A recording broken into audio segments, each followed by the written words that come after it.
Hey guys, welcome back to Star Wars Timeline. My name is Ben. I'm here with my good friend Mike. We have not talked in a billion years. Mike is from Genuine Chit-Chat, does awesome podcasts. Mike, it's been a while since my vacation. I'm trying to catch up with all the Star Wars YouTubers. How have you been, bro? Yeah, I've been doing really well. Been doing a lot of the Andor discussion shows, spoke a bit about Tales of the Jedi, and just Mhm. keeping on with genuine chit chat and Star Wars comics and canon as per usual. Have been missing you though. Yeah, you know what? It kind of feels weird. You go, across the seas to a different country, you like completely plug out of Star Wars. Then you come back. You want to hear what your friends have to say. Like, I have no idea what your thoughts are on Andor. And guys, I think this is going to be a perfect opportunity for two old friends to sit down and discuss Andor. We wrap things up. The show is done. And guys, big fat spoiler. We are talking about characters. We're going to talk about story. We're going to give our own professional opinions on the show. So if you don't want any spoilers, please do us a favor. Go watch the show. It's totally worth it. Come back to us. And if you want to contribute to this podcast, leave your comments in the video section below. Tell us what you guys are thinking. Anyway, very quick rundown.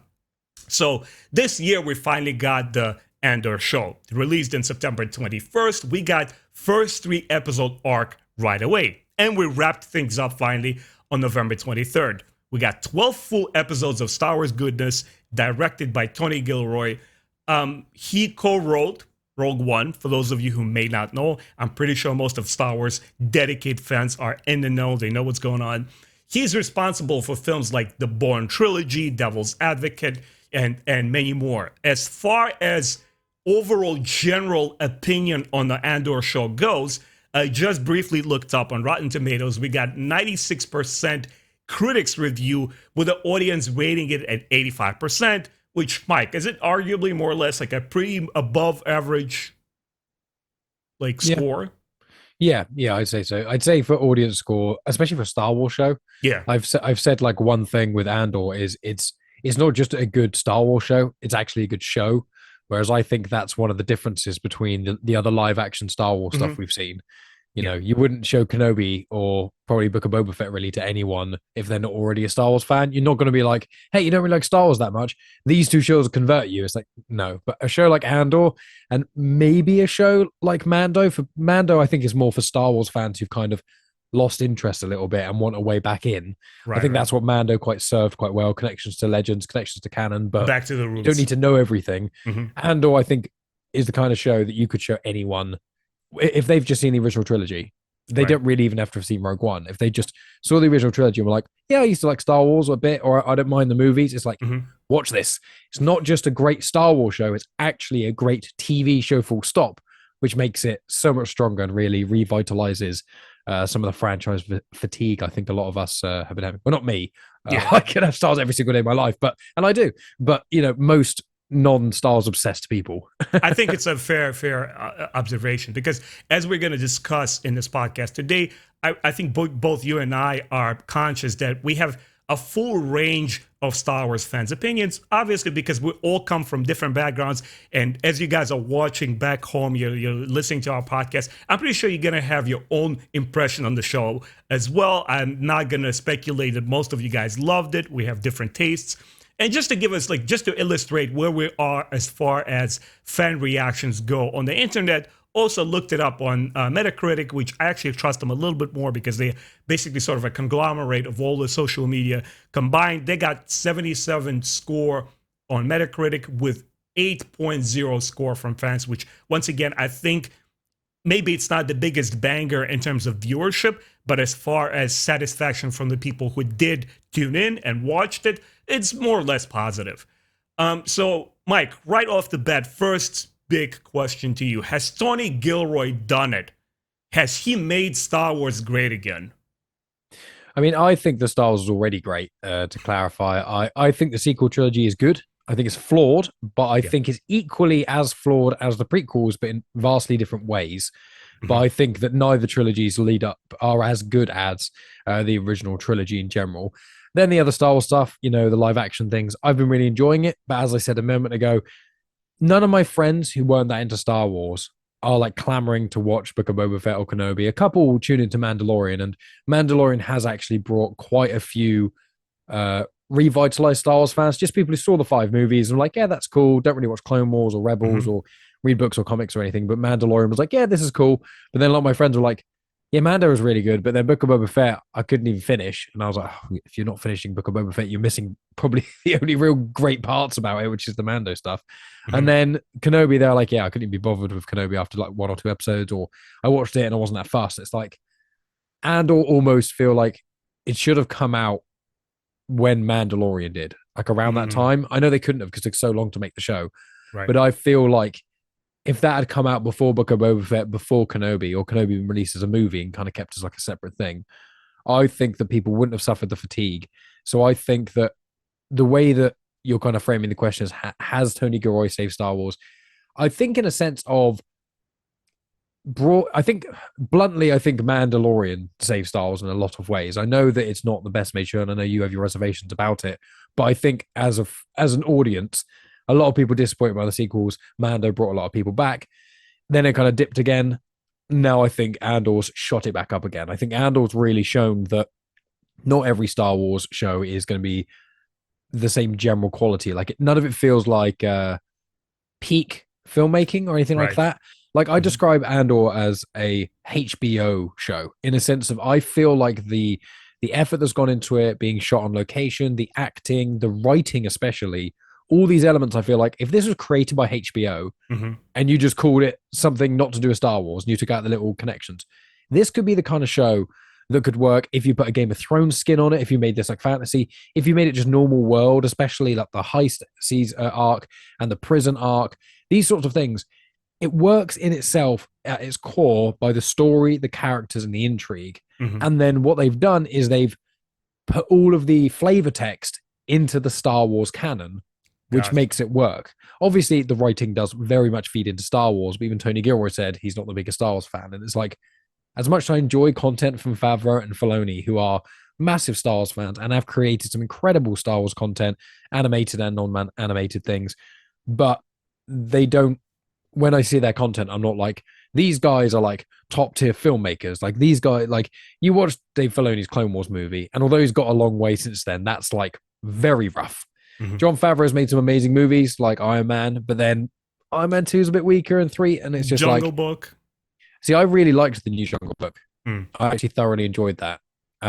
But it's just one of those things that still, even enjoying their stuff, I Hmm. don't watch it and feel like I do when I watch a film by like Alex Garland, like Ex Machina, or like a Gotcha. Christopher Nolan movie. You watch like Interstellar, you're like, oh my god, this is so weighted and massive, and you feel everything. You don't quite get that with Filoni and Favreau in the same way. But I think with Gilroy, obviously, you mentioned Devil's Advocate, top tier Hmm. movie. The Hmm. Bourne movies are very spy, espionage, actiony, and I've seen the Bourne movies. They're really, really good, and they know kind of what they're doing. And I feel like the biggest critique is like Book of Boba Fett didn't have any idea what the hell it was doing. Didn't know if Boba Fett should have been this character or that character. Are they going to do this or that? Let's put Mando in here randomly. He's kind of funny, Boba Fett. Oh, then suddenly he's really not, and we don't.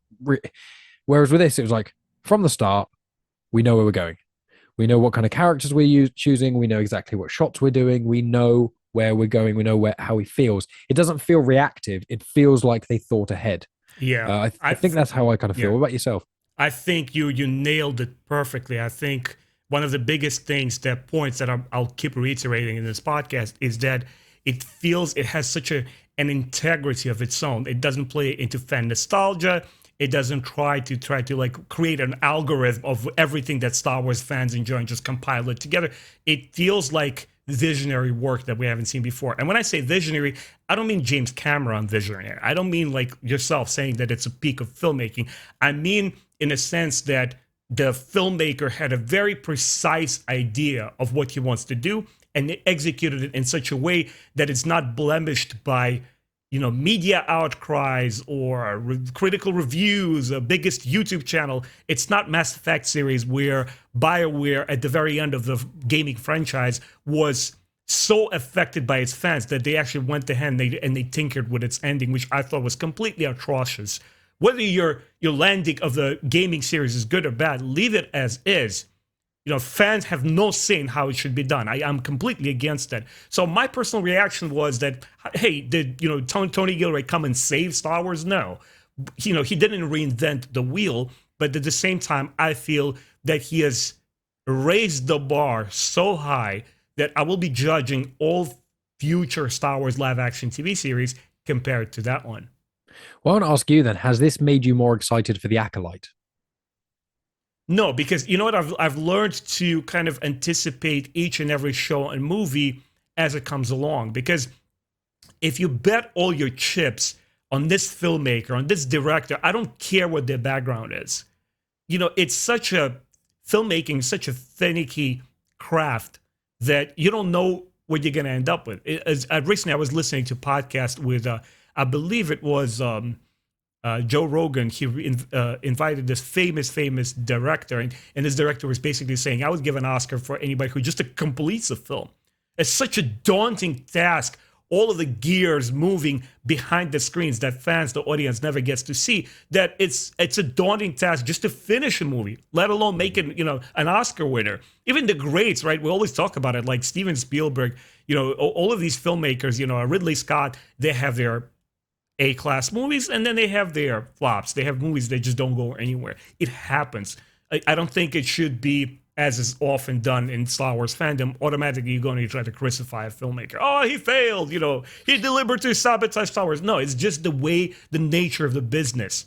You don't always fight for your script and get everything that you want with your executives. Sometimes, you ask for this budget, you get that budget. You want to shoot on this location, you end up shooting there. You want to cast a specific actor, sometimes there's schedules conflict. There's so many moving pieces that you can never predict what it is. So as far as Acolyte goes, I have no idea. I think what really benefited me personally in a great way is that I came into Andor not expecting anything, just like I did with Rogue One.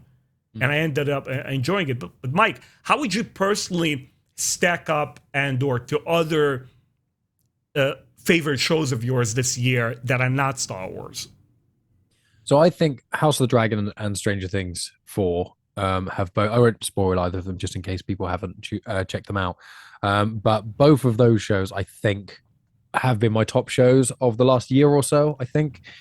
I'm just trying to remember what I've actually watched this year. It's been a bit of a blur. But those two really stood out as every episode of Stranger Things I watched, I was like, oh my God, this is just absolutely incredible. And every moment of it, I was thrilled. And my House of the Dragon, I was a bit unsure because I think all of us were, because the end of Series 8 of Game of Thrones, or Series 7, the end of Game of Thrones was pretty weak. I really enjoyed it all the way up to like the last 3 episodes. And then it just fell, mainly the last episode more than anything. But with that, it was a bit like, do I even want more Game of Thrones? I'm not sure. And then House of the Dragon came out, and I was like, oh, we'll give it a go. Megan wasn't really certain. That's my partner. And I was like, come on, we'll give it a go. And then completely bought in. I was like, I remember now. I remember being thrilled by TV. So with Stranger Things and House of the Dragon, when Andor was coming out, I was like, I'm going to enjoy it because it's Star Wars, but it's not going to be like a thrilling show. It's not going to be, even Mandalorian that I really like. When an episode finished, I was like, that was cool. Apart from normally the finale ones, I'm just like, it's a dessert. Yeah. Mandalorian is like of all the TV shows that you watch, a dessert. Like, cool. Oh, nice. That was a fun taste. And I'm really glad. I'm glad I had some ice cream. Yeah. But it's not like you go to this gourmet restaurant and you have some sort of phenomenal, like, incredible thin fillet of steak or something, and you eat it, you're like, oh, this is like a really expensive Italian meal or something. It's just one of those things that with a lot of Star Wars content, I find myself having to be a bit of an apologist for. And I feel like, especially Kenobi, I enjoyed Kenobi. Is it a well-made show? I think it has well-made scenes, just like the prequels did. I think if you pull out specific scenes, you go, this is amazing. Oh, if all of Kenobi's like this, is phenomenal. It's like, yeah, but all of Kenobi isn't like this. Oh, the prequel, some of the Order 66 scenes is incredible. Yes, but you also have to deal with Padme and Anakin falling in air quotes in love in episode 2, which is really weak and boring. So it's like, I've always found with Star Wars, it's never really stacked up. I find it a little bit with certain MCU content as well, where it's just like, this isn't good for a movie. This is good for an MCU movie. I still love it, but it's a popcorn flick. It's not really delving deep, for a lot of them, even though I do love them. But I found with Andor, it really was the first Star Wars show that I found actually stacked up. I haven't seen Rings of Power yet. I think I'm going to watch it start early next year, but I think Sandman I'm going to watch before that. But I haven't really found that until Andor, any other shows that really could stack up against other shows. And I really do believe Andor does. Not quite. I don't think it's quite as good as Stranger Things 4 or Yeah. House of Dragon, but I will also add that Stranger Things 4 is the fourth. It's like the penultimate series of things. And I think Andor Series 2 really has the potential Mm, to be the best show of that right. year when it comes out. What about you? How did you think it stacked up? Yeah, because just a very quick note here, guys. Please remember that the first season of Andor was also filmed during the pandemic. And as I Mm. was researching questions for our today's podcast, I realized that a couple of episodes, actually, I think 5 or 6 episodes, were supposed to be directed by Tony Gilroy, and he couldn't do it because of the Mm. traveling restrictions. He couldn't make it. So just imagine what the show could have been like if the guy behind the seat, behind the wheel, was actually doing his own stuff. So yeah, I'm really psyched up for the season 2. Let's see how it works out. I'm not gonna mention a lot on the Rings of Power since you haven't seen it. I don't want to kind of like influence your impression of it, Mm. but I would still rank it among the shows that I watched and really enjoyed this year. But as far as big fat gourmet steaks go, it's Stranger Things 4. There's no comparison.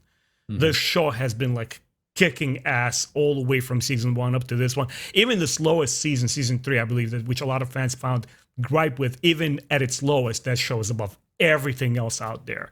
Uh, the House of Dragon is nice. I'm enjoying it. I am getting those serious Game of Thrones seasons 1 vibe. Like at its Mhm. peak, it's right there with Game of Thrones. There are a couple of slower episodes for me overall, but once again, I think when the show is that good and you nitpick, at the end of the day, you still come out satisfied. I Mhm. would put Andor somewhere under Stranger Things season 4 and House of Dragon.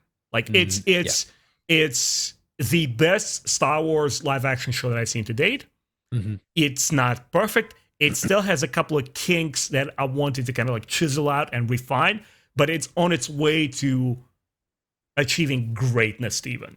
It's not Yeah. there yet. I wasn't like completely dumbfounded, like amazed by it. I was like, after I watched the first episode, I did one thing that I have not done with any Disney Plus show. I sat back in my seat, I breathed out, like, finally it happened. Finally, I'm watching a Star Wars show with one thing that I have not seen before: nuance. Mm. And as we're Subtle. gonna right as we're gonna talk along about this, move on different aspects of the show, this is where I'll bring up this nuance. But Mike, jumping very quickly before we actually get into the nitty gritty of the most exciting and fun stuff, I just wanted to ask you about the look of the show. We have a very gritty atmosphere here. We have lots of shadows, a lot of grays. As far as photography goes, it's a very dark show. I mean, there's hardly ever a moment where there's like a splash of color palette on the screen as like this celebratory kind of like uplifting mood. It is always depressing. It is always like you feel like when you after you come away watching the episode, like there's a 100-pound weight on your shoulders. Like, oh my God, what did I just see? Just very, very oppressive. And this time around, guys, for those of you who may not be aware, previous Star Wars live action shows were done in this new technology that they developed called the volume. Now we're finally outside of the volume. This is real life sets. We have very interesting locations like Ferrix, the hometown, right, of Cassian, where his mom is. We have Baze on Aldani, which once again, it's a very, very interesting. There's a lot of natural environments which are shot on location against this technological place, which is obviously done via visual effects. But once again, it has an entirely different feel to it. We have Coruscant presented to us in an entirely different way from the way that we see in the prequels. In the prequels films, it's like this, oh man, I want to be on Coruscant, dude. It's like this vibrant metropolis slash planet that you want to be a part of. It's very colorful. It's the zenith of the old republic. So obviously it had a different tone to it. And we also have the prison of Narkina 5, which once again, it harkens back to that classical Ralph McQuarrie designs with everything that is designed by the Empire and so forth. Mike, tell me about the overall impression on the look of the show. Well, first of all, it describes the color palettes and things. It perfectly encapsulates dirty sci-fi, which is one of the reasons I gravitate more towards Star Wars and Star Trek. The Millennium Falcon is not a polished ship. The Empire is, but the Empire is what was considered bad, and all the main characters come from dusty worlds or places that are generally more dirty and downtrodden and things. A perfect example of this is, in my opinion, one of the greatest sci-fi films ever made, which is District 9. District 9 for me is the pinnacle of dirty sci-fi. I love Neil Blomkamp. I don't think Yes. Chappie or Elysium are quite as good as District 9, but I think District 9 is just one of the greatest films ever made. And the way it looks, the feel of it feels lived in, it feels real. And that's how I feel about Andor. And I That's feel why we're like friends, Mike. I'm sorry to cut you but off. it's one of those things. I also say the biggest tragedy is when Neil Blomkamp couldn't make an Alien movie, as in Yeah. he started, and I was like, I'm so excited, I love the Alien movies and Predator and all that stuff, and Neil Yeah. Blomkamp could make one of the greatest ones ever, and then it went in the can. But that's a sad story for another day. But yeah, I found with Andor, because it's the dirty sci-fi look, it feels real grounded and real. And the thing is, there's only 3 parts of the series where you get color, like real color. That's the end of the heist, the Eye episode, which is, I'm sure we'll talk about that, but the visuals in that are incredible.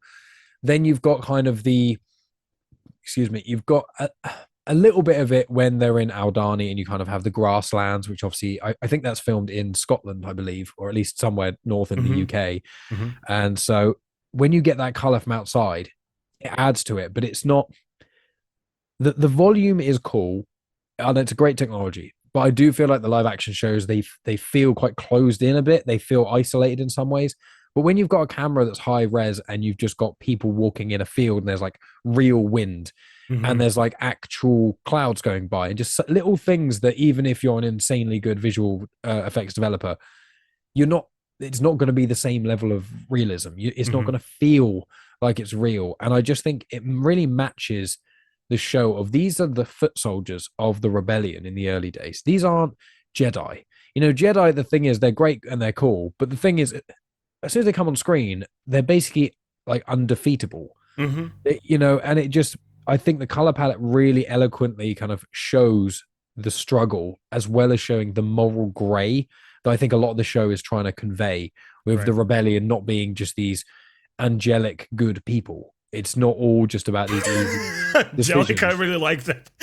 I'm Well, it's thinking like of pictures. Mon Remember that? Mothma Yeah, or my in, Mothma, in, in or episode 6. When you yeah. see her, she looks very like a classic, like not real angels, because angels from the Bible, covered in eyes and all kinds of crazy, horrible stuff.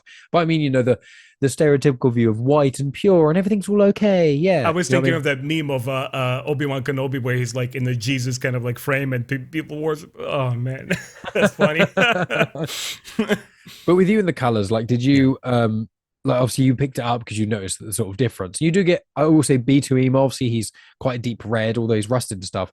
He Mhm. stands out a little bit. And I think having the less saturated color palette is more like real life, but it's also, I think that the colors are luxury. And I think that's when you get to see it in Mon Mothma's place. That's the only other real place that you get a bit of color as well, is luxury. And I think that is showing that all the people in Andor haven't got that really.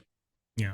Yeah, same here. When I looked at the photography of the film, I just appreciated where everything works in concert, where once again, in the sense, what I want to say visionary about the show is that it's one director who knows what he wants to do and convey with his picture. And it's from the photography to the sound score to the way that he establishes these wide panoramic shots to how he closes in on the actors. Everything is there in service of the story. Everything is narrating the story to you. It's not all dialogue, because oftentimes you see shows where it tries to be edgy and gritty and gives you that flawless picture, but then there's nothing beneath the picture. There's nothing else to excavate and deep, go under the skin and say, oh, this is what he's trying to show. There's no mental process going on there. All you see is that dark gray picture, and you know exactly what it is. It's surface level. It's just there to wow you, we shock you with how amazing this, photographer is, and nothing much else is going on there. But moving on from just the look of the film, what was also interesting about Andor is that it launched with the 3-episode arc. And we continue in that fashion throughout the rest of the show. We have 3-episode arcs, and we have 2-episode arcs, and so forth. Now, guys, this is not a new invention. This happened with Star Wars before. Obviously, Star Wars, the Clone Wars TV series, George Lucas, Dave Filoni. Quite a few episodes there happen in arcs, whether 2 or 3 episodes, but it's done throughout this larger canvas of a show, which is generally episodic. It's, you get an episode, you move on. You get an episode, you move to other different part of the, galaxy or different characters, and they keep shifting them around. Here, I thought it was a tremendous success of launching with. We start with an episode called Casa, right, where we meet our main protagonist. We do a little bit of flashbacks. We see his childhood when he's on this, godforsaken planet. Then we move to the episode called That Would Be Me, and we end up with a crescendo, The Reckoning. We go from Andor looking for his little sister to confrontation with the law, right? He murders a person and he shoots the other guy in cold blood to on Morlana 1. Then he's back on Ferrex, and all of a sudden a whole bunch of things happen to him. Now he's a wanted man, all the way to a point where he meets Luthen Ryle. He gives him this whole spiel about like, hey, by the way, rebel cause, do you want to be a good guy? Join us. We get this full satisfactory beginning, middle of an end in just 3 episodes, and then we keep moving. Tell me, Mike, did you enjoy this setup? Does it benefit the show or does it hinder it in any way? I think both. I think it benefits the show all 3 being released at once, because I think that a lot of people that I know, they're like, yeah, I tried episode 1, I wasn't really bought in, and I was like, but they released 3 episodes at once. They want you to release all 3. I think the 3rd episode is the real hook. Mm-hmm. I think that the first 2 you go, this is cool, but nothing's specifically happening. You get a bit of stuff with Andor where he kills those officers, but aside from that, it's like there's not anything explicit happening. It's kind of a build. And then episode 3, where the flashbacks marry up with, everything links together and all those elements. I feel like once episode 3 finished, I was like, I had that kind of wow moment. Mm-hmm. I think I watched all 3 over 2 days. I think I watched the first one, and then I can't remember if I watched the second one in that sitting. I watched like 1 then 2, or 2 then 1, whatever. But when I watched them, after the 3rd episode, I was like, wow, this is what we're in for. This is the arc I want, because as you say, with The Mandalorian, where it's episodic, it's cool. But the problem I have, partly with Clone Wars and partly with Mandalorian, is that a lot of the problems that are presented at the start of the episode are then solved by the end of the episode. And it's only within about 40 minutes. And it's like, a lot of the time, if there's a problem that's that significant enough, if you can solve it in 20 to 40 minutes, it's just like, it just feels a bit flat. And when things are going to be episodic, it also takes some of the tension away. But with Andor, where it was like, things are going to take as long as they take. It can take it can take certain episodes, it can take this. It just meant that it kept building in the right ways. I felt like this did the opposite of what Rise of Skywalker felt like, which is, it felt like a show that could take its time. Right. Whereas Rise of Skywalker is like, here's a new concept, here's a new thing, light speed skipping, and then there's this, and the Palpatine's back, but we're not going to tell you how. And then suddenly Rey's got a dark vision of herself, but she's not actually dark. And then Kylo Ren's dead, but he's alive, now he's good, now he's not. His Han Solo, and you're like, what is happening? And then you're like, what? You characterize it just right. And it's just like, I enjoy the movie, but it's probably my least favorite of all of them. I think Phantom Menace is probably still substantially worse as a film, but I think that both films are the opposite. I think Rise of Skywalker gets worse as it goes on. The first hour are brilliant, and then it just kind of goes down. Whereas Phantom Menace is the opposite. The first hour is quite slow, and then it builds up. So they both just kind of do the opposite things.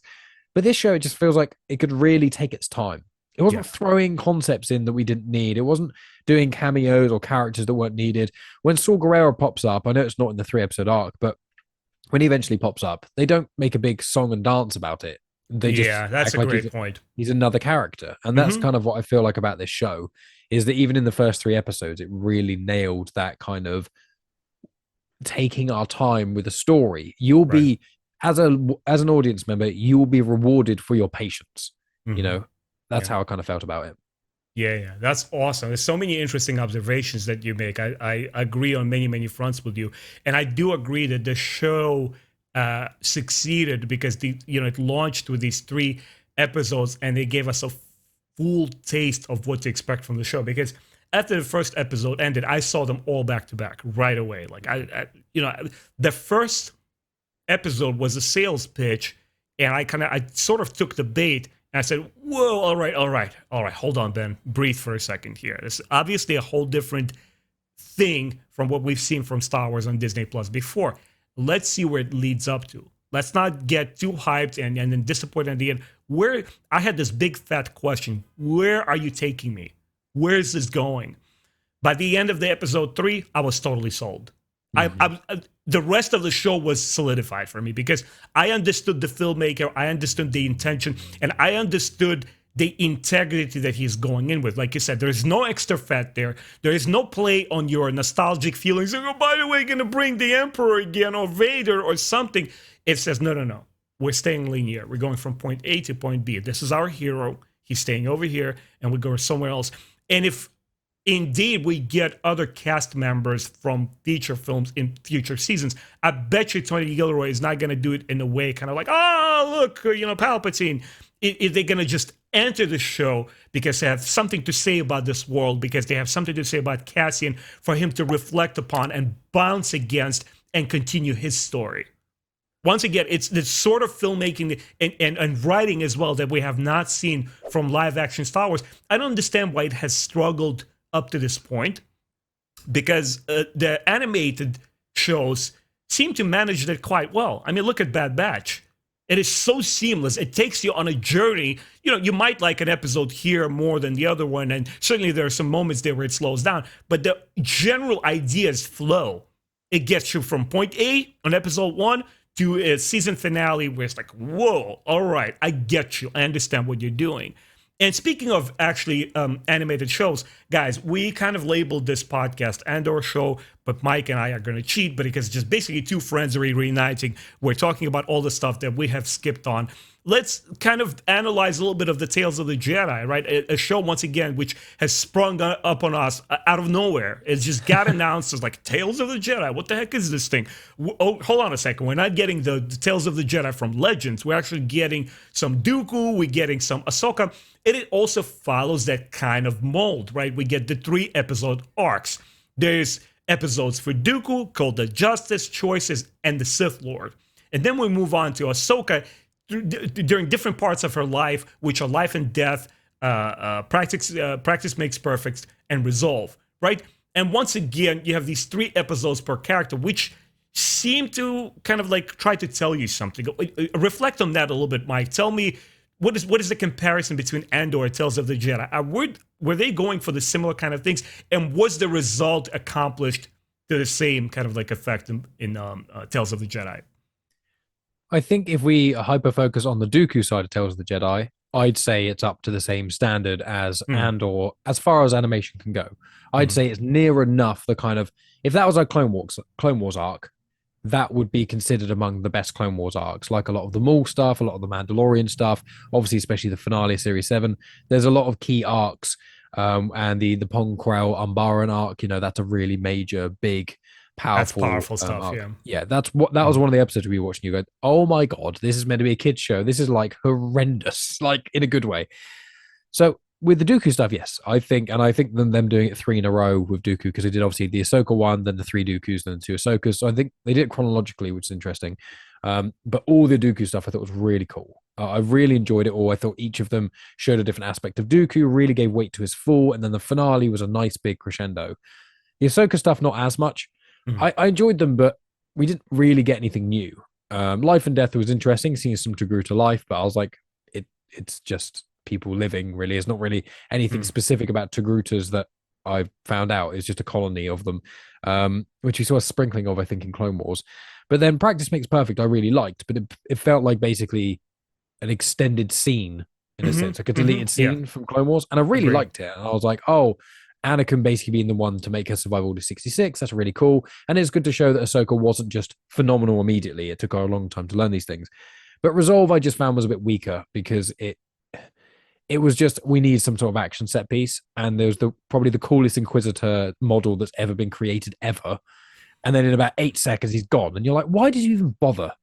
And especially when there's the Ahsoka novel, and you're just like, this is basically just the footnotes of the Ahsoka novel. So it's like, I didn't get anything new. The Ahsoka novel, which is behind me with my... Which is excellent, by the way, guys, for everybody's listening. Really, I think both you and I will both enjoyed it a lot. Yeah, exactly. And I've got it here. I'm not going to bring it out and waste time, but it's next to my little Ahsoka Funko Pop. But the Ahsoka novel is really good. It's really worth a read. It's a really cool element, and it felt rushed. And I think the problems with the Ahsoka ones for me, and I had a discussion with a friend of mine on my show about Tales of the Jedi as well. He's not quite as much of a Star Wars nerd as you and I are, but he's seen all the animated stuff and things. And we both, the way I kind of framed it is the Ahsoka stuff for me felt like it was, hey, you saw Ahsoka pop up in Mandalorian and Book of Boba Fett. She's got a show coming out. So you need Ahsoka, but you don't want to watch 7 seasons of the Clone Wars. You tried the Clone Wars movie and it was crap, so you're just like, I don't want to try the Clone Wars series. Or you got through the movie, decided on the series, you watched the first few episodes of series one, and apart from like rookies, series one's hard to get through until the first sort of halfway point after like 10 episodes. So it felt to me like people were like, okay, here's a shortcut. Here's Ahsoka. She was born gifted with the Force, but she's also determined and really tries. And through Order 66, she's really good at hiding, but is good at heart and can really beat anyone who comes at her, basically. That was what the story was telling. But anyone who's seen Clone Wars and Rebels and read the Ahsoka novel, we already knew that. So Ahsoka added nothing for me. Right. I was just like, yeah, that's cool. I like Ahsoka. I like seeing more. Practice Makes Perfect was a highlight, but because it was a retelling of the Ahsoka novel, it did kind of cheapen it a bit. But those Dooku stuff, that was absolutely fantastic, start to finish. And I think that the Dooku stuff felt more like the Andor stuff, a bit darker, 3-story arc. You don't know exactly where it's going, but you've got the general gist of things. And it's more mature, I felt. Yeah. I think the distinction also lies not only in tone, but it felt like the Dooku episodes are more connected, and Ahsoka episodes are just like, it's a resume, but it's a resume in progress. You just gotta like give it format, and it was not given format. It didn't feel like they're three connected within one another. From Ahsoka's side, the episode that stood out the most to me was Life and Death, because it's an obvious overture to Rudyard Kipling's The Jungle Book.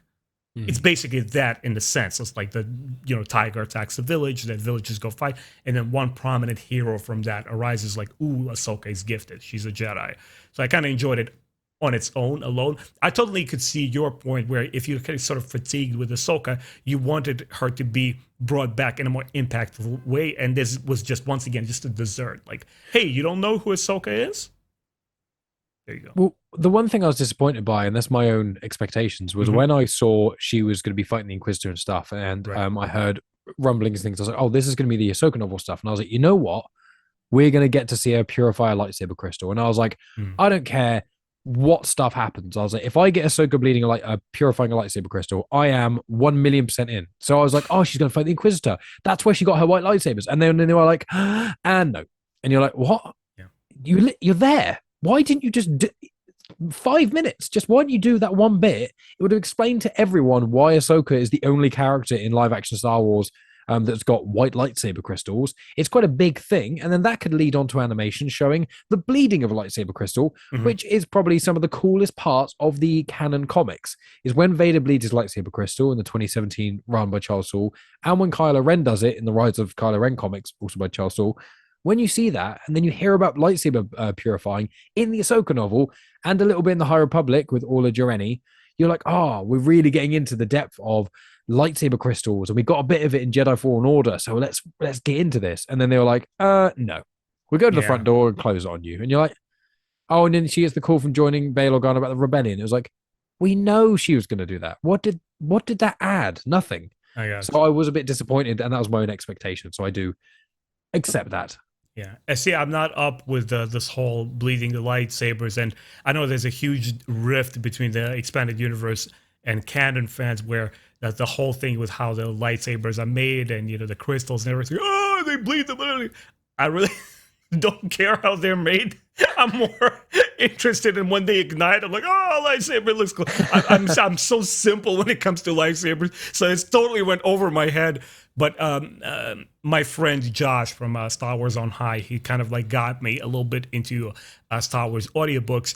And, if the expanded universe novel centered around Clone Wars made me a total believer in the prequel era, this Dooku novel, Dooku Jedi Lost, just blew my mind. I mean, I was enthralled by it. It's probably one of the greatest pieces of Star Wars I've experienced. Guys, honestly, and I'm saying it as a casual, passive-aggressive, prequel enjoyer, not even a fan. It's like, it just blew my freaking mind how much of a powerful character Dooku could be when he's not just an old guy, spitting bars in prequels and just bounces and he's not nowhere to be found. So his episode had so much gravitas, so much interesting allure and mystery to this character without revealing everything, but also its connection to the novel, which you have asked about right before we started rolling this podcast, A Dark Rendezvous, which connects. There's one scene in the show that after you read the books, I was like, oh, these guys remembered me. You know, it's like I teared up a little bit. It's just such, it adds an extra layer of emotion. You know, I just really appreciated that. But Mike, keep moving on with Andor, guys. We kind of deviated here a little bit, but we're promising to be back on the track with Andor show. I wanted our next segment to be about writing and performances, and I kind of conglomerate the two together because I think they really interconnect and influence one another like nothing else during filmmaking. And the second reason, because we don't have 25 hours to do this podcast, which I would love to have. So on one side, we have Andor, who presents himself as Clem on Aldani, obviously portrayed by Diego Luna, and he meets with this group of rebels, right, on Aldani. We have this character who seems to be the self-appointed leader called Sarthar, portrayed by Fai Marcy. Then we have Arvel Skeen, portrayed by Ebon Moss Bachrach. I believe he starred in the Daredevil show as well. He had a role there. He was in Punisher. In Punisher, right? I'm sorry, in Punisher. Yeah, he was like the tech guy of Punisher. Yeah. I was thinking of Punisher, but I was like, Daredevil, Punisher. Thanks for correcting me. Then we got Karis Nemec, portrayed by Alex Lothar, and we have Sinte Kaz, portrayed by Varada Sithu, which, guys, I have to hit pause here and say she's the most magnificent woman I've seen starring in Star Wars in a long time. She's just gorgeous. She's my crush, man. Like every time I see her, not only that, but just such a keen on her performance as well. And then on the flip side of that, so we have this cast, or obviously more actors, there in the background. I just selected a few. Mike, you will add any other names that you'd like to the discussion. And then on the flip side of things, we have the face of the Empire, the Imperial Security Bureau, known as the ISB. For the guys, all of those dudes rocking the white uniform, right? We have obviously our main anti-hero, Dedra Meero, portrayed by Denise Gow. We have Major Partagaz, portrayed by one and only Anton Lesser from the Game of Thrones. Mm-hmm. We have Lieutenant Blevin, portrayed by Ben Bailey. And obviously we cannot mention Andor without not talking about Andy Serkis. He is fully back with, in Star Wars. Obviously, he did great Leader Snoke, as puppeteering, facial animation, all that stuff. So we have this full cast of actors. Let's talk about them a little bit. What impressed you the most? What characters stood out? Which performances stood out? And how did the writing of the show inform or influence the end result, what we got on screen? So the acting, I think, is nearly flawless. I'd say the weakest actor in this is actually Diego Luna. And that's not that he did a bad job. I'm not saying he did a bad job in any way. He was great. He did a great job. Thumbs up. B+. But everyone else was just phenomenal. And every time I thought, this actor's not quite doing as well as maybe the others are, they had one big scene. I felt that a bit with Stellan Skarsgård. I was like, he's cool, he's interesting. And then he did the thing where he puts the head out and you're like, this is his other personality. You're like, that's cool. Elevate a little bit. And then when you have that big monologue with Lonnie and stuff, and he just gets angrier and he's so passionate, you're like, oh man, Stellan is just great. And then you get Andy Serkis, obviously just phenomenal. So many emotions, so much human just to him and things. And then you get like Mothma and Genevieve O'Reilly. And then also, obviously, as you said, Dedra Meero as well. All of the actors complement each other in such an interesting way where I find that you could almost put them in visualize it almost like a pie chart, but basically each slice is even, but every character next to the one next to them has a close relation to them. So it's like, Luthen Rael is close to Mon Mothma in the size of their ideologies, but he's a bit more extreme. You go more on the extreme side of Luthen Rael, the other side of him, that is Saw Gerrera. He's the extremist. With Mon Mothma, near her is like Dedra Meero, because she's kind of to the book, she's lawful and that sort of thing. And you've also got Cyril Khan, who is as well. But then you've got the more extreme versions of kind of other characters that pop up. So I like how they're all kind of, they feel like a percentage away from each other and the different levels of extremism. But what I think that this show does so well, and it's complementing the writing and the acting, is what you said very early on in this conversation, is the nuance. It's the subtleties. It's the subtext. It's the things that aren't said right in your face. It's like the literal opposite of how the prequels are written. The complete opposite. And obviously, you know me, I'm a staunch. I love Guys, the that's prequels. coming from a prequels fan who grew up on Love prequels. He prequels. has a prequel tattoo on his I do. shoulder. I did not put those thoughts into his mind. He is not paying me for these opinions. I'm not paying Um, him. no, I love the prequels. Don't get me wrong, but the script is not Yeah. the best part of the prequels in any Yeah. stretch, you know. But with Andor, I found that there's no line of dialogue that pulls you out of it. There's parts where you get rewarded for listening and paying attention, and on a second watch, you pick up more things, you get stuff. And there's the actors like Genevieve O'Reilly who played Mon Mothma. She was amazing at acting in really subtle ways. You know exactly what emotion she was feeling and how she was trying to stop other people around her Mhm. feeling those emotions and trying to convey emotion that you're trying to suppress is and doing it successfully is so difficult. And you can see her at the start, she's very tight and she's very on it. And as she's slowly unraveling throughout the show, she's looking more tired, she's getting a bit more sweaty and perspired.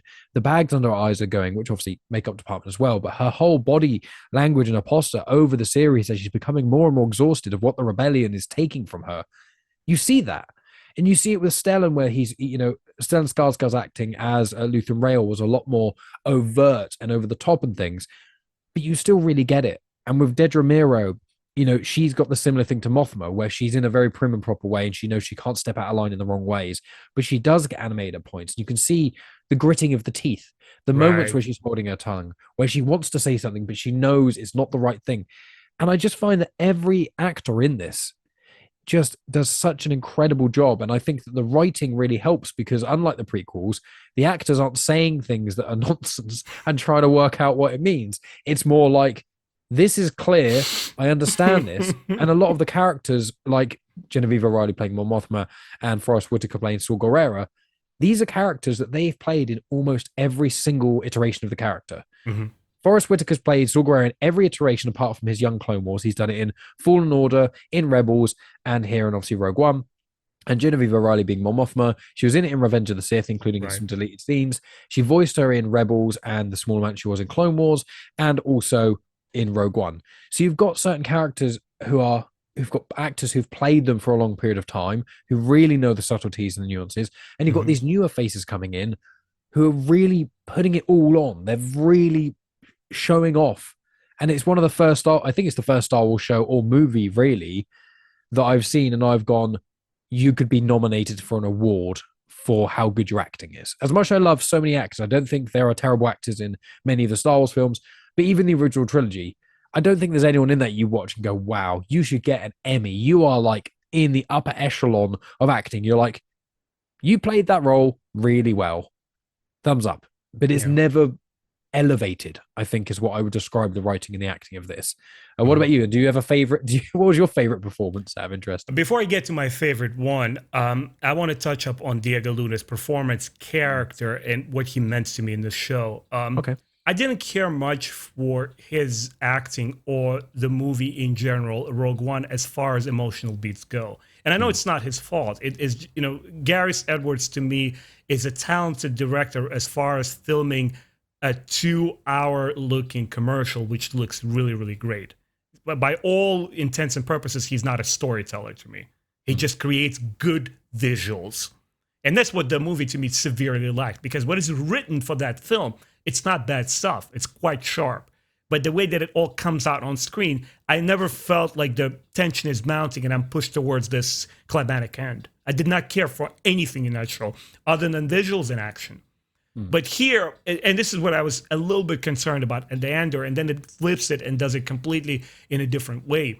So with Diego Luna, what I really enjoyed about his performance is, he sort of felt like the character itself is this shattered, broken young man, because we skip a lot of years of his youth, which are never shown, which obviously the Empire has influenced him in such a way that he doesn't want anything to do with it anymore. In Rogue One mentions, I was in this fight since I was 7 years old. And we're not shown in Andor what happens in between, which turns him into this almost shell of a man. He is not like this cheerleader or poster boy like Captain America of Star Wars who is ready to charge into action and, kicks the Empire's ass. He's like Remember that scene on Aldani when they're discussing how they're gonna, steal all the money, and he's basically, "What are you guys, stupid? What are you gonna do? What's your plan here? Oh, so you don't have a plan." He's like criticizing everybody. He's very cold, calculated, and what I really enjoyed that his acting is not overplayed. He almost seems like he's a side character in his own show. He's just another guy, and he's not willing to, put his chest in front, to fight the good fight for the rebels. He's like, "I'm not one of you people. I'm not one of the heroes. When the Empire shows up, I'm running the opposite way." And it's something that in his portrayal that I could identify with. Maybe it's something that I'm reaching myself. Maybe it's something, the mental picture I'm completing myself. But for me, it just clicked. It worked right.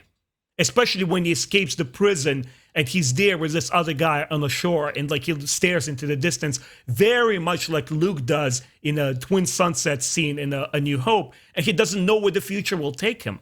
And I feel that confusion and disorientation with him, and just a lack of passion for everything. And that, like I mentioned before, that very dark photography of the show just adds to it. And I couldn't help but feel there's certain intent behind this character that I really enjoyed. But as far as my personal favorite goes, so Alec Guinness and Peter Cushing are the anchors. They are the pillars of A New Hope, my favorite Star Wars film. As far as acting goes, yes, you get a lot of charisma from Harrison Ford. You get a lot of this naive, innocent youth from Mark Hamill. But it's Peter Cushing who takes, every time I rewatch that film, I'm like, I'm captivated by his performance. And here, I could never think for the life of me that I would see another caliber of acting that kind of stacks up to the great Peter Cushing. Boy, did Anton Lesser come close, man. When you're talking about the leader of the ISB, he is the leader of ISB. Once again, he's not this imposing Palpatine-like figure which is going to like instill fear into everyone. No. He's the sly fox. He's the interpreter of all the moods and emotions that are happening here. If Deidre is saying that, but Lieutenant Bevan is saying this, how do I get the best out of these two assets? They're not even human beings to me. They're assets for the Empire. How do I make them fight, but then be productive in their rage and contribute something to what I need established? And remember how he walks out into the hallway with Deidre, and he mentions something. "Oh, by the way, kudos, job well done, but don't expect me to watch your back." I'm like, this cold bastard, like, oh my god, I couldn't wait to see more of him on the screen. He took, like, I thought in the first three arcs that it's going to definitely be Skarsgård. His luthen performance completely blew me away. He's just like that kind of silent charisma which slowly boils over, and he's like, by the end of it, he's like an erupting volcano. I think it's his best role. I think it's the best acting probably I've seen one of his from best roles. Skarsgård. Definitely is. I agree. But it was Anton Lesser which just stole the show for me. Partagaz was amazing, and I was going to mention that scene where, he is playing the people and he can see things happening, and he even says to her, like, if you go this route, you just have to prove it. You have to find the data and don't get caught. It's a sticky business. And then when he takes her out, she's got that smirk on her face when she walks out the room, thinking she's finally get some adulation. And he's like, "You did a good job," as you say. And then it's like, "But what's your back?" And then he just walks away from her, and she's just left there by herself. And it's like, oh, that is cold. But yeah, he feels he's got that presence. He doesn't have to command a room in the sense that he has to demand respect. Everyone just knows he projects it. Yeah, it's like when Yularen was there for that one episode. Mm-hmm. Obviously, the actor who played him did a great job as well, but he had the same thing where it's just like in the Empire, power is everything, and half of it is projecting power, and that's what Dedra starts to kind of realize is she needs to stop kind of asking for permission. She needs to kind of go for it and stand up for her own actions, and that will move her forward in the Empire, even if it means stabbing people in the back. If the end result, if the ends justify the means, that's the Empire's whole idea. We can blow up a whole planet if it keeps the galaxy in order. That's what Dedra's kind of learning, and I definitely agree with you that the character of Partagaz really pulled that together. Yeah, and I'm just being a huge fan of the ISB from the Star Wars Legends books. It's just, once again, it's added, cherry on top. If the cake is this large, then he just like puts a little cherry. Boom, Ben, here you go. Enjoy your Star Wars. Like, ah! Well, I've loved the ISB since there's the Chuck Wendig's Aftermath trilogy, which are controversial books because Yeah, a lot of people don't I've like yet how to they're read written. those. Yeah, yeah. They're written in an odd way, I've been told. I've read them Mhm. and I never thought they were, but they were some of the first Star Wars books I read. So So the reason I couldn't get into the series yet, and my friends are pushing me because they're saying the reward at the end is all worth it. Um, I have the trilogy. I bought them when they just came out. They're sitting on the shelf. I read the first chapter literally 20 times. I could mm, not believe the prose in that book because it all read like a Twitter, mm, like a huge tweet. Like it's not literature. It's like it scrambled my brain because I read a lot of stuff. I just couldn't believe it. And mm. the writer, he kind of like adjusted his prose, and future books are not the same. But anyway, um, but But yeah, I mentioned the only reason I mentioned the Aftermath books is because there's a character in there called Sinjir, who's a right. really interesting character by himself, and he's an ex ISB agent. Mm, So, and it's very interesting. When I read those books, I was like, oh, the ISB sound a lot interesting. And then obviously in Rebels, you get a little bit of it. And you get like sprinkling of it in the canon. But obviously, as you say, they're mainly in Legends. And so yeah. you don't get that much. So I've always been somewhat intrigued by the ISB. And I love seeing the different elements of the Mhm. Empire. And I think that everyone involved in the ISB stuff is just so well crafted. And it's something that we've sorely missed in the sequels, where I did not believe for a second that the First Order is any threat to anyone. All they did was just bark orders. They got all these wonderful actors cast for it, and it just didn't work out for me. But it did in Andor. But let's talk about the ending, the season finale. We have this situation on Therix, which, as promised by Marva, look, before you will turn into the hero that you will be, things will come to a crescendo, and things indeed erupt with this huge riot, which results in the clash with the Empire. And the show ends on what many fans regard on a high note, including my younger brother, who's just a casual pedestrian, Star Wars fan, and on this cliffhanger. So it worked out for some people.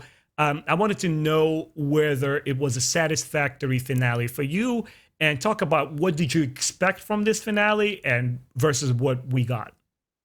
I think with Andor, I've not really expected anything. In some of my discussion shows that people can go check out on my channel, Genuine Chit-Chat, or I've done Andor discussion shows, loads of different guests and things, and there's all playlists of all my Star Wars conversations in there, and all the conversations I've had that had nothing to do with Star Wars and my Star Wars show, and blah blah blah.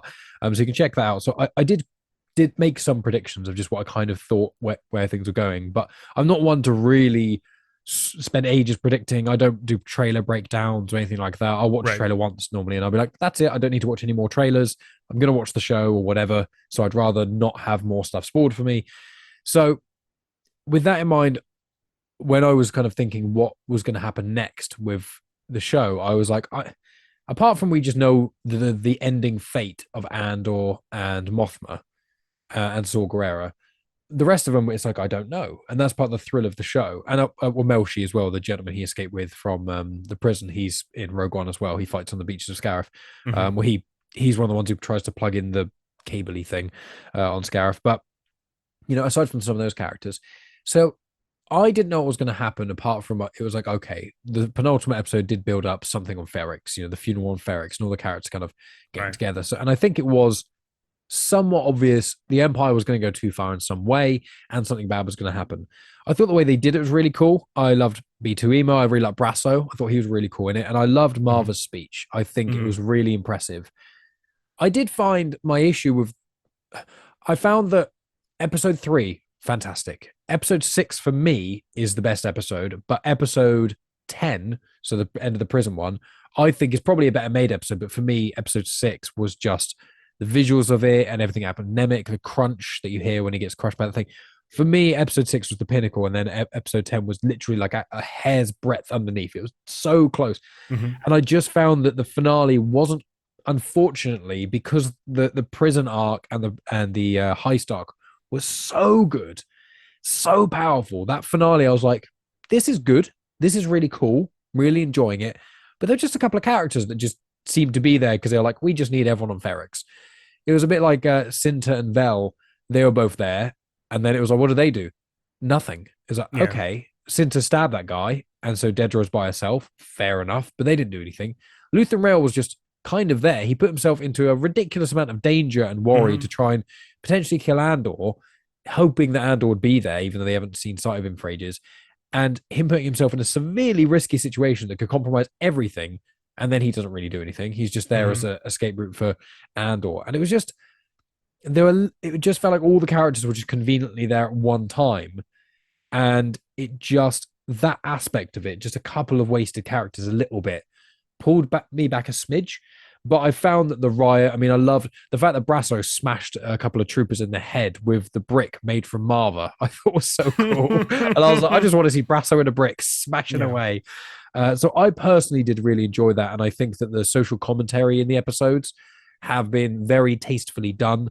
A lot of the stuff we saw in the early episodes in Ferrix, and obviously a lot of Star Wars always had a lot of social commentary, but I feel like the crescendo that it brought was satisfying, but it was a just tiny bit lower than I was kind of, because I was so spoiled for the other episodes. I was like, this is better than I could have imagined. This is so amazing. And then the finale, I was like, this is really good. But I was hoping for just that one punch above, I think, for me personally. But what about you? What were your favorite sort of episode or episodes? So I loved the heist episode 6. I loved the prison break. I loved episode 3.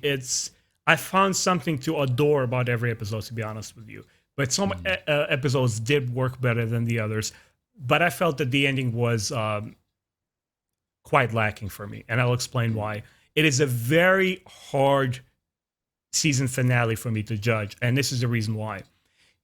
It felt like you were supposed to get your promised 24 episode season, and then it ends abruptly, and they're saying, oh, by the way, guys, we'll see you in the spring. You know how sometimes they divide a season into 2 and just continue after a short intermission? Well, this is not the case here. This is what the season truly ends. And I felt that, so the content in the episode itself is very good. I enjoyed a lot of it, aside from the fact what you've already mentioned. A lot of the characters just felt like they were there for the sake of being there. They didn't have any utility, honestly. They're like, okay, I can buy Lucen that he was still like measuring and sizing his options, whether he should kill Andor. At the end of it, he's basically like, oh, by the way, kid, I wasn't trying to kill you. I was testing you.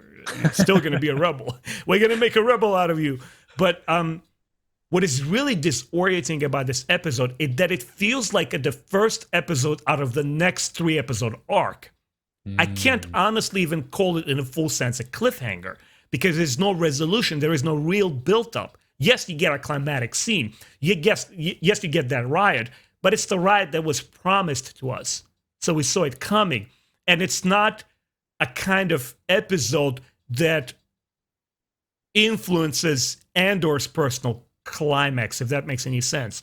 Like his character does not go through climatic cliffhanger kind of aspect. He's still lost. He's still disillusioned. Oh, but I think I'm going to, kick back home, see how Mama's doing. He comes back home and all this crazy stuff is happening. What's his move?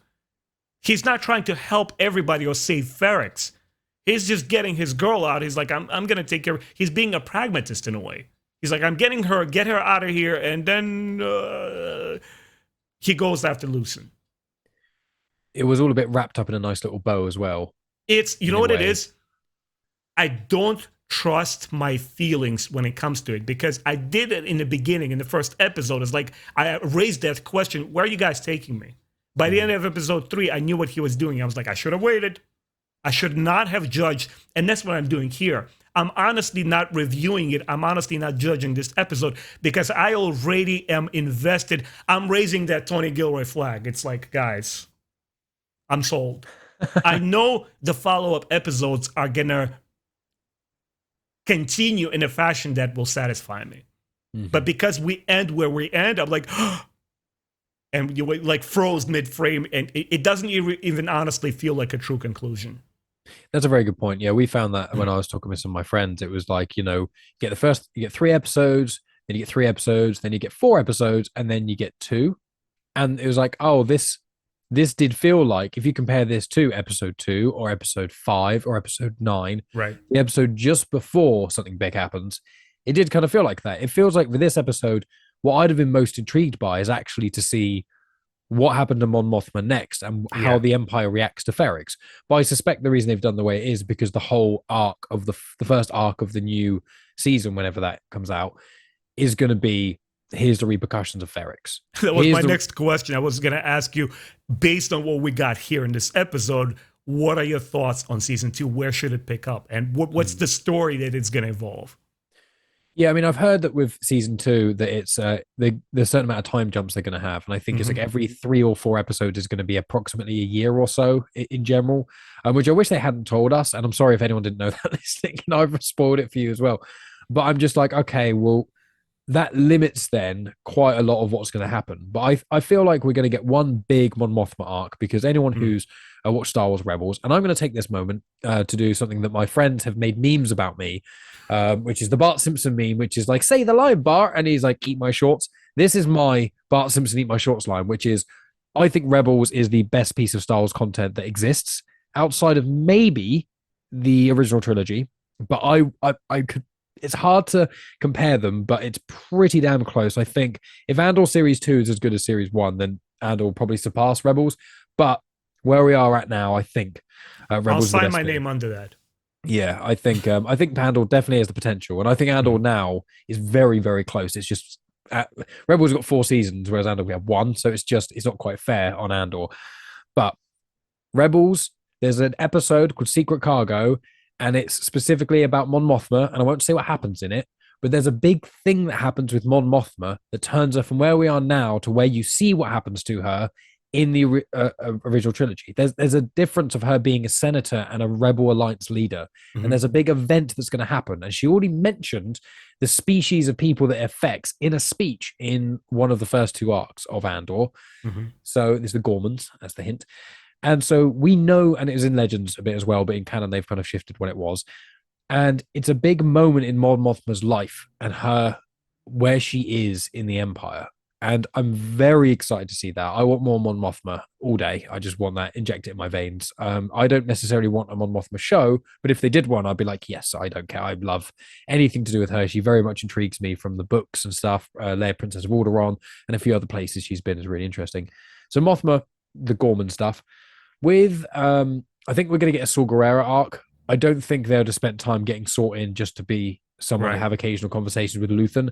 I think we're going to see the big thing that made Luthen. It's even going to be in the episode that we know about. What I've just referenced with Mothma and stuff. I wonder if it's going to be in Rogue One. Mothma mentions that Saw's an extremist, and we know in Rebels and again, watch Rebels. Anyone who enjoyed Andor, go watch Rebels. Okay, anyone who's like, I like this element of Andor and this element of Andor, go watch Rebels. It's I got most of second the that. things you want. Absolutely. But in that, Saw Gerrera does some stuff which basically tries to commit genocide to an entire species. And in that, he gets questioned a lot of the time. And it's like, oh, you're Saw Gerrera. You killed like 100 civilians. And he's like, yeah, but I blew up this, Empire tank or something. It's layman's terms. But it's like we want to see Saw doing something extreme and make Mhm. him seem like the extremist that we know he is, but we've just kind of seen him at the end and sprinklings in the middle from Rebels and Fallen Order.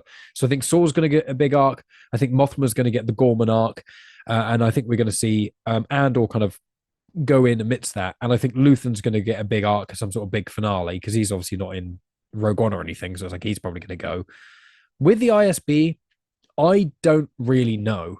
Because in the original trilogy and a lot of other places, we don't actually see that much of the Imperial side. And even in the comics and stuff, the only Mhm. time, and in Rebels, the only time you really see the Imperial side is when they're literally directly going head against one Yeah. of the main protagonists. And because Dedra Mira hasn't appeared elsewhere, in theory, she could survive. I don't think she Right. will, but in theory, she could. So I'm kind of intrigued, like what happens with her and Cyril. Like the Empire side is the stuff I know the less about, so that's what I'm unsure of. But I'm kind of clinging to the characters we already know from Rebels. You know, that's the kind of the hint of where I'm going for. But I'd really be interested to know what your kind of opinions are, what you kind of think of where the show's going to go. If you have any predictions on the ISB or anything like that, even though I know you don't like predictions. Yeah, not as much as predictions as what I personally would like to see. I'm Mm, definitely intrigued by Mon Mothma, and this is actually one example where I think it would not be a cameo or far fetched to bring Palpatine into this because we want to see that gradual disintegration of the Senate. and Mm. how she slowly loses that political war, and then she has to move in and be a more of a direct, indirect opposition versus Palpatine and his tactics.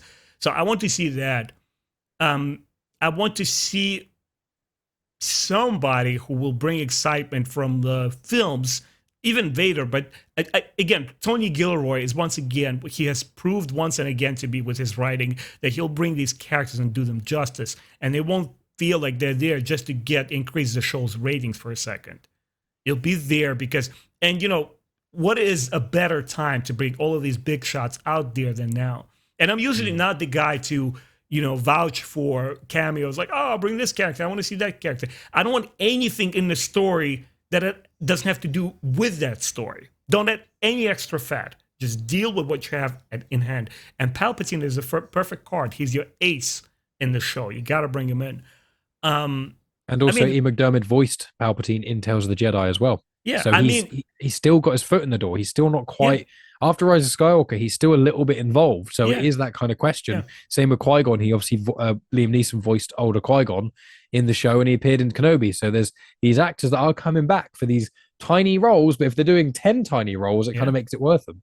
And use, for God's sake, since Ian McDiarmid is still with us and I wish him long and happy life, use him, use his talent. I think fans will only appreciate it, but do it in a way that complements the character. It doesn't plug him into every bit like, deep fake Luke, like, here's Luke Skywalker. You didn't like him in TLJ, here's Luke Skywalker. He's gonna be the right one. He says the line where it's like, but power without training is nothing. And he takes like little Grogu for 2.5 seconds and it just puts him right back on Tatooine when there's like a crime war going on. I'm like, are you serious? Like, whatever. But I want to kind of start connecting the dots as we wrap up here between obviously Rogue One and the show, because Tony Gilroy co-wrote the Rogue One movie, and obviously this show is basically like Rogue One 2.0. It's a continuation of that, the spiritual successor of, dark cinematography, really warlike feel, and all of that stuff. A lot of fans and friends of mine that have watched Rogue One, we saw it like in theaters all together. And once again, I want to reiterate the point that I immensely enjoyed the movie from its action and thrills kind of perspective. I really liked that. And we all characterized that film as a movie we didn't know we want, Yep. and end up loving because of that first trailer that came in and just blew everybody's face off. Like, I want to see that now. So was Andor that kind of experience for you? Because when it was first announced, if I'm not mistaken, the overall buzz in the fandom was like, whatever. They're doing Andor. They're doing all these characters nobody cares about. And now there's memes all over the place where Diego Luna is standing right next to all these actors like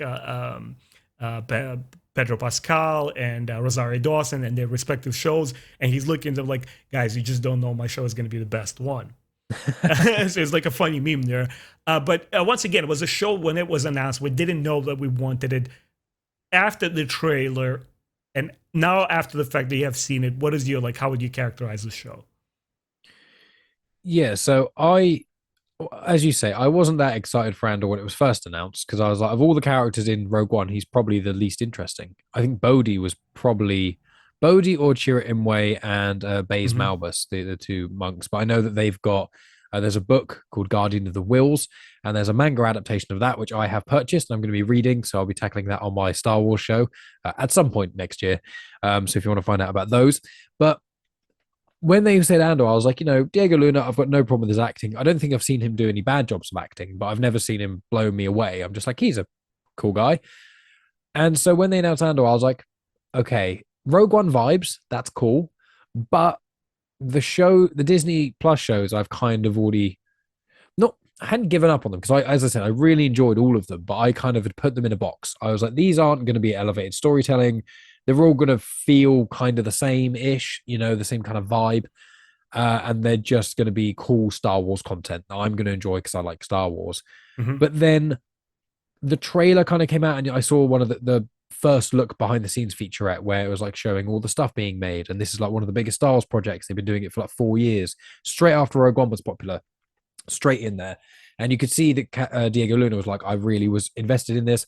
I'm an executive producer, so I'm really hands-on in how I want this character to be done. I was so sad that with Rogue One, the character couldn't be in it anymore because obviously his fate. So as more stuff came out about it, I got more intrigued. And then when Mon Mothma was involved, and then when we saw Guerrero was going to get involved, the buzz around it for me, I was like, okay, more Rogue One vibes, more of how the Empire was working. It doesn't feel like it's just going to be token. And then Gilroy came out and said, I didn't really like Star Wars that much anyway. And weirdly enough, I was like, okay, we need some Star Wars made by people who don't love Star Wars. That because we need it to be a good show by itself, Yeah. not just a good Star Wars show or like an okay Star Wars show, and then you throw in 3 cool lightsaber battles, and then it's a good show. Kenobi. But yeah, exactly. I enjoyed Kenobi, but it should have been a movie. I think if it was a 2.5-hour movie, it would have been absolutely phenomenal. So I wasn't that excited.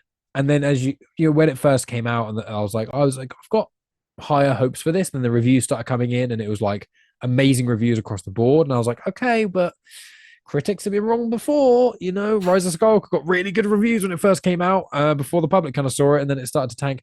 So there's lots of little bits. So I was like, I don't know what to trust. I try and avoid seeing too much of people's opinions on things because I want to make my own mind up. And then as soon as I started watching it, and the only reason I didn't watch all 3 episodes in one go was because I was watching it with my partner Megan, and she gets really tired. So I think I watched episode 1 and 2, and she fell asleep partway through episode 2, and then we rewatched that and 3 the following day. As soon as it kind of, once episode 1 had finished, I was like, okay, this is a good vibe, but is it just going to be not enough? Because episode 1, I was like, is it going to be too slow? Is it going to be too much of a slow burn without a payoff?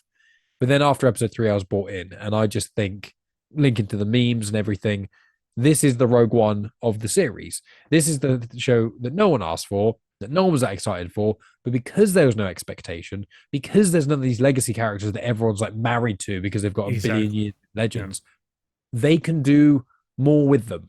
And I'm so excited. And that's why I said earlier, I was excited about the Acolyte, because the Acolyte is going to be a whole new host of characters in an unexplored era of Star Wars. There's no expectations apart from maybe connections to Darth Tenebrous or Darth Plagueis. None of that. And I was worried that the Acolyte was going to be too fluffy, in a sense, too much like Mando or Book of Boba Fett or Kenobi, too Star Warsy and not too gritty. And Andor has maybe go, okay, Disney aren't only forcing creators to make them in a certain way. They are giving them more freedom. So Andor has in itself made me more excited for more Star Wars shows, because I'm like, they're not all going to be one note. They're not all going to feel this kind of middle ground part. Right. They're actually allowing for more. And if they can do that with Acolyte, and that can have this more mature, elevated feel to it, Acolyte is going to be the best thing in the entire world, because I was already excited for that premise. So it's done a lot for me, I'd say. Yeah, I think it's something that would always compliment Disney on, is that they're not going all the way, just blowing everybody away with their filmmaking, but at least they're willing to take enough risks and allowing different young filmmakers. Look, I may not like Gareth Edwards, I may not like Rogue One, but there's tons of fans who do love it, and I appreciate that. I love it. Just I love the fact that there is prequel fans around. Not everything has to be hand-tailored done for me. But when Rogue One was Andor was announced, I had zero excitement. And when even the trailer came out, I was like, okay, so Mandalorian trailer looked dark and gritty. You know, Rogue One looked like it's going to be an emotional roller coaster. It didn't have those. Stop putting all your chips on and betting on all these things. Just wait. That's how I watch everything now. I'm like so cold and detached. Like, all right, you say Andor? All right. Has Star Wars in it? Bring it in. Let's see what it's all about. No expectations whatsoever. And after the first episode, it did something that no other live action show has done. I was able to breathe out and say, finally, Eureka. You know, day has come where I don't have to dig for these things that I was looking for in a Star Wars show. And by the episode 3, I was like, oh, so this show is made for me. They read my mind. I don't want all the crazy action and things exploding every 2 seconds. I want nuance. I want characters. I want build-up. I want a show, by the time I get to that factory and these crazy things are falling, it's not the biggest action sequence in the world, but it's A, creative, and B, there's a lead up to it. There's a reward at the end of that scene, because you understand who these characters are. You feel for them. For the first time, I felt like I woke up from a big Disney Plus dream. And I wasn't in Mandalorian anymore, where he's like cool poses and people just like chromium, you know, helmet and everything is reflective of him. It's not that. It's not that I'm against that. Once again, I don't want to hate on any of that stuff. I know there's audience for Kenobi. I jokingly say, it's like, oh my gosh, but I'm enjoy the fact that my friends that I YouTube would love that. It's made for them. I recognize that. Andor was made for somebody like me. They said, Ben, you don't know what you're in for. Just fasten up your seatbelt, sit down. Oh, you weren't expecting this? You weren't hyped? Boom, get hyped now. And after this season, once again, it's almost like the relationship I have with Dave Filoni. Anything that his name is under, that's it. I don't need to anticipate. I know it's going to be great. Tony Gilroy, once again, it's his first effort, first season. We don't know how the second season might turn out. The second Punisher season, honestly, was a drastic departure from the first season, in my opinion. I didn't even watch it. That's why I heard. Same with most of the it's Netflix not even worth Marvel watching. shows. Yeah. The Daredevil, apart from Daredevil, I found all the series 2 of the Netflix Marvel shows were way weaker, and I didn't even finish. Luke Cage was the same thing. I would say that Daredevil and the other one with Jessica Jones. Jessica Jones kept on track. But yeah, and now I'm excited for season 2, and I just can't wait to see where things go. But once again, Mike, just to end up here, to connect our Rogue One and Andor, do you feel that this connective tissue from film to TV series, is it seamless, or it felt like two different entities to you? It was pretty close. The only thing that was a mild amount jarring is just the Andor's line saying he's been in the fight since he was 7, and I was like, was young Andor 7, or was he more like a 14-year-old boy? That was the only bit I was a little bit like, he's not really 7. Him being in a fight, maybe on when was it, Canary, I think it was. Maybe that he's just kind of saying it, he's being over exaggerating, or maybe he is 7, he was just a very old looking 7-year-old, or maybe it was more so he was fighting someone when he was that age. That was the only little bit that I was like, doesn't really fit. But one line of dialogue, I kind of think of it as he just said 7 and he meant something else. We all like one of the things I kind of hand wavy stuff about Star Wars and any films is sometimes if there's 1 or 2 lines of dialogue that don't perfectly marry up, especially when you're making a prequel or sequel decades later, I just go, I sometimes say the wrong thing in my real life.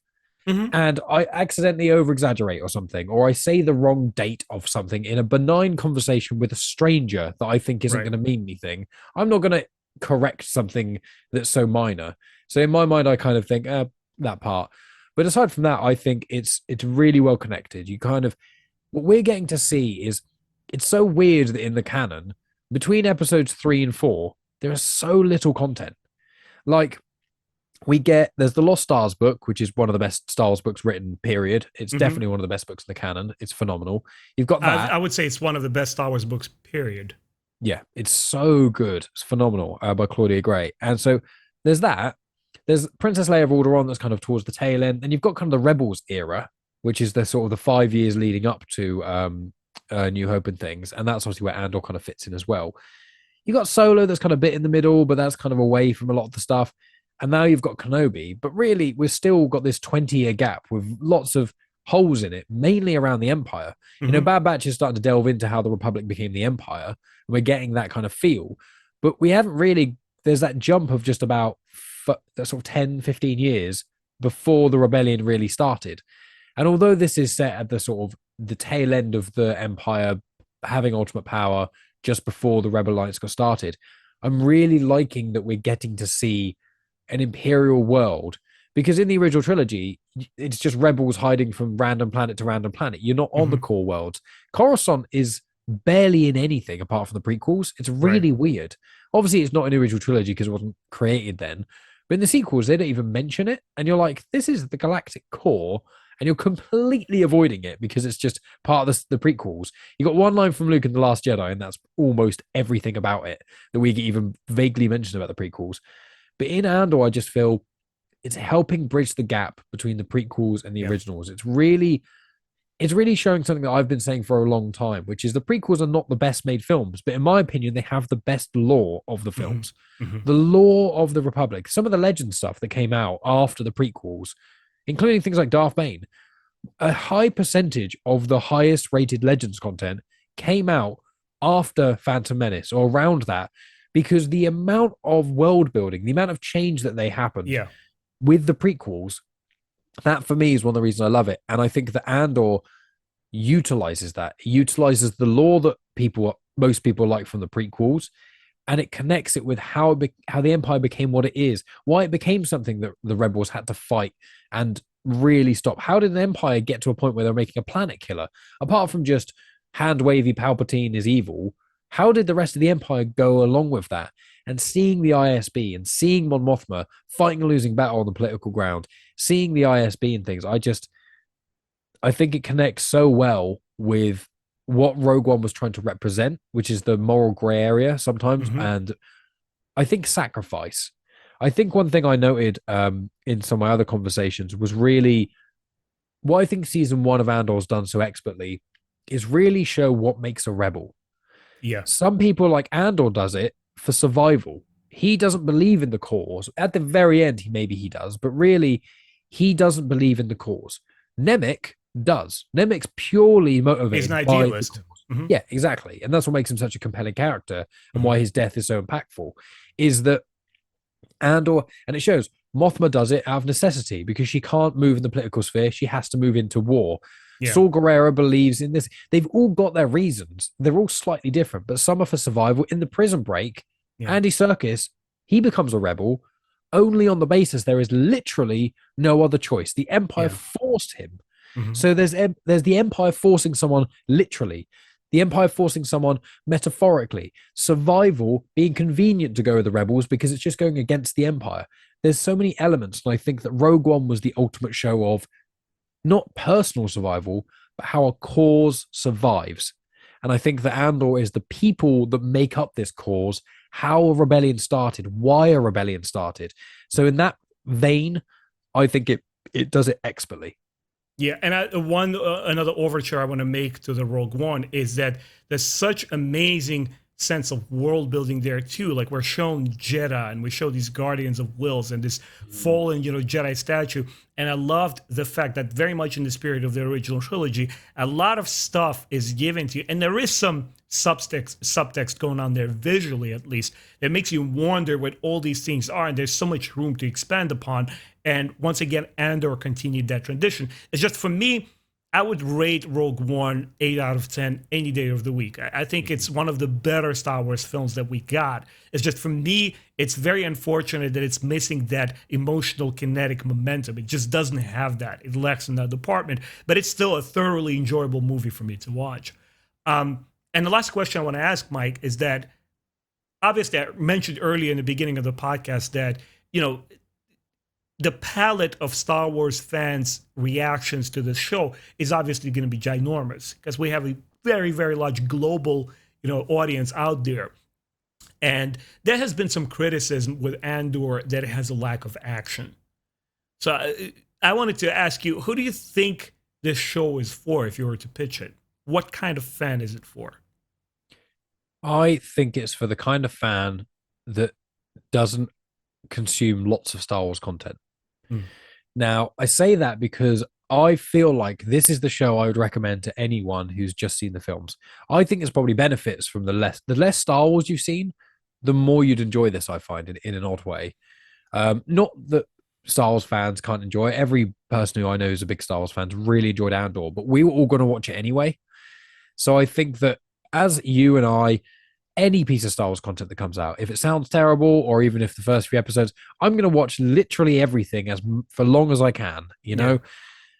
And then you've got the other Star Wars fans who are just going to hate everything for no reason, or they're just like, no, Disney stuff is never going to be as good as Legends, but I'm going to Yeah. watch every single piece of Disney content and moan about it anyway. And it's like, okay, whatever. So I think that this is really for the Star Wars movie fans. I think it's for people. This is such a good in to the wider Star Wars universe. For me, what I want people to do is watch all the movies and go, I want to try something new, Mike. What do I want to do with Star Wars? And I'd go, watch Andor. And they'd go, oh, I love all this stuff. Where do I go from here? And I go, if you like this stuff in Andor, watch Rebels. Right. Then if you like Rebels, then try Clone Wars because Clone Wars is so inconsistent. And then once you've got the depth of Clone Wars, then you can get into Bad Batch, which is far more consistent than Clone Wars and picks up a bit quicker than Rebels does. Series one of Bad Batch is better than series one of Rebels, but it's just a subsequent series. So for me, I think this is a good door into someone who hasn't got this experience of Star Wars, who hasn't read all of this stuff, who isn't reading all the comics like I am, I just that's who I think this is for. This is for a lot of for me, the Disney the canon reset was perfect. I know it's controversial, but for me, it was great because that was like good. That's the starting point. If I start trying to consume as much content as possible from this point, I can keep up. And I think with Andor, that's almost what it should be. It's like jump on the Andor. You've got a while before the next series comes out, and then you can kind of see. I imagine Tony Gilroy is going to be involved in more projects. I'd like him to get quite a senior position like Filoni and Favreau have, and I'd like them to be the trifecta. I'd want Filoni to be amazing animation stuff, really deep cut lore, and fairly good with characters of us for a period of time. For the most part, there's a few weaker bits, but you know what I mean. Then Jon Favreau with the big connected universe ideas, like he helped Kevin Feige with the MCU, and he does make good movies and stuff. He hasn't quite got the full elevation, but he does still make good content, I find. Mm-hmm. Then Gilroy, someone who isn't that into Star Wars, unlike Favreau and Filoni, and Gilroy's the one who is the refined filmmaker. He's the one that elevates Star Wars. Right. I think if the three of them come together, it'd be phenomenal. But I think that Andor, for me, anyone would enjoy it who's a Star Wars fan. But I think the best people are the kind of people who probably aren't listening to this podcast, are the kind of people who don't consume every bit of Star Wars content. That's who I think. What about yourself? Who do you think? First and foremost, I love how eloquently you have subverted fans into being like Star Wars fans. So like you first watch the movies, then you kind of watch a little bit there, and then you watch Rebels. Like you're basically brainwashing people into being a Star Wars fans, which I don't mind one bit. I've succeeded on. I've got about 5 or 6 different people who've contacted me who've watched Rebels because of me. And you got a pretty decent track record there. I would recommend the show first and foremost. First of all, I would say you don't need to know anything about Star Wars to watch it. Don't 100%. Even watch it as a Star Wars show. If you're a fan of Bourne trilogy, if you like spy stuff, well, this is spies in space. This is a spy show. This is a type of wars movie where you don't see the front line and shells exploding. This is the kind of war film where you see the psychological effects on the people. What people, like you mentioned earlier, have to sacrifice. It's a show for people who read a lot of hardcore science fiction. It's for people who enjoy a lot of short stories. I'm particularly a huge fan of short story format because you have no wiggling room to mess up. The storytelling is very visceral and very direct. And this is something that would compare the 3-episode arc in Andor. As a matter of fact, each episode of Andor, I would compare to one chapter of a really solid book. And the specific book that I would compare it to is something like the X-Wing series. It has a lot because so Mike over here has finished his first X-Wing book, the first in the series. Later on, as he continue on with the series, which I'm doing the same thing, I'm on book 5. It sort of transitions with simply being this, ace pilot kind of like deal. It goes more into spy and network and ground battles. It delves more into the stuff which Andor is specifically addressing. So I would say, and I don't want to discard or dismiss fans who thrive on the action, who like the thrill, who basically treat Star Wars as their roller coaster, which my friend William does. He's like, Ben, when I go to see Star Wars, I don't want this visceral, kind of like psychedelic kind of like idea. I want a straightforward family entertainment. I want shit exploding, and I see lightsabers of all colors blazing aglow. I'm like, that's your thing. Enjoy that. But I would say it's for people who, like you mentioned earlier, who enjoy to listen and pick up on little Easter eggs, which are not even Easter eggs. The way that it's done here, it's like world building, and you hear something that you might connect to the expanded universe, a kind of like a novel over here, a book over there. It's for people who enjoy detail, like I said. And once again, the nuance, that's what it was. I thoroughly enjoy it. Mike, any last words here on the Andor show, and we're gonna wrap this up. It was just one of those shows that I'm really it's revitalized my excitement for Star Wars, and I think it has done that with a lot of other fans too. I think with after Mandalorian Series 2, which I know you weren't as much of a fan of, I loved Mando Series 2, but if you take away the Ahsoka episode and the finale, it was still good. Still enjoyed it. But I wasn't like blown away. It was just because I love seeing Ahsoka, and I personally still believe that the finale was amazing, contrary to what you think. But we're all fans here. But then with Book of Boba Fett, I was like, this is disjointed. They don't really know where they're going. And then with Kenobi, I was like, this feels a bit drawn out. It feels inconsistent. You could really feel this was a film, and they've kind of forced it into a series when I would have rather it was a film. And really, it's just kind of riding on Obi-Wan fighting Vader. If you take those two elements out, there's not really that much actually there. So I was like, Yeah. what are they going to do with this? I don't. I'm a bit concerned of where they're going to go. But with this show, this was like this exactly what we needed. This is really elevating it, and this is showing we can have great storytelling and it being Star Wars. They don't have to be two separate things, and that's what I want. I want to be able to consume Star Wars and it to kind of fulfill almost every need I have in a sense. You know, you've got animation for one thing, got books for another, got comics for another, you know, and then we've got the live action shows, which are actually hopefully going to follow Andor's suit a bit more and not go the Book of Boba Fett route, which was my concern. And now for the Ahsoka show, which the Ahsoka show was the thing I was the most excited for, but I think I'm more excited for Acolyte now. Mm-hmm. But if the Ahsoka show just has 10% of what Andor had, I would be so happy. Yeah. More like Andor, less like Book of Boba Fett. That's what I want. And that's the thrill, because I was worried that the Disney Plus shows were starting to trail off a bit. Yeah. And the thought I wanted to end on, you know, it's you constantly hear this back and forth from the fans. They're saying, you know, Andor, it's Star Wars in the best traditions, which I believe it is. And then the other half says, you know, it's nothing like Star Wars. It has nothing to do with it. I don't understand why people are enjoying it. I personally always saw Star Wars as something that thrives on innovation and not sticking to a mold and changing the formula. And I think Star Wars prequels are a testament to that.